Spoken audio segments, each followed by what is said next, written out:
Nagkasunog din sa Parañaque City. Napabaya ang kandila ang hinihinalang sanhi ng sunog na tumupok sa nasa 60 bahay.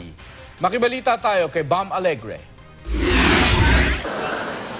Mabilis na kumalat ang apoy sa komunidad na ito sa Sitio Bagong Pag-asa, Barangay Sun Valley, Parañaque City nang sumiklab ang sunog pasado alas 10 kagabi. Nahirapang makapasok ang mga bombero dahil sa makikitid ng mga eskinita sa lugar.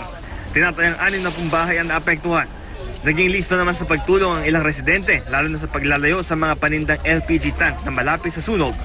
Ilang minuto bago maghating gabi, nasa 5th alarm pa rin ang status ng sunog at dahil dikit-dikit ang mga bahay dito, idinadaan ng mga bumbero ang kanilang mga hose sa mga nauna ng nasunog na istruktura. Matapos ang ilang minuto, nakontrol na ng mga bumbero ang sunog. Sa kabutihang palad, walang naitalang mga sugatan o nasawi. Pero sa bilis ng sunog, ilan lang ang naitabing mga ari-arian ng mga nasunugan. Kung naagapan sana ng bombero, sana nasunog yung bahay ni na Papay. Iniimbestigahan pa ng Bureau of Fire Protection ang pinagmulan ng apoy. Pinag-aaralan ang posibilidad na nagsimula ito sa isang kandila mula sa isa sa mga bahay. So isa ito sa mga binabantayan nating fire prone dito sa Parañaque.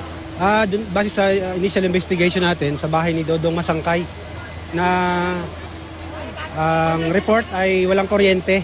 Gumagamit sila ng kandila dahil sila ay naputulan siguro ng kuryente. Bam Alegre, GMA News.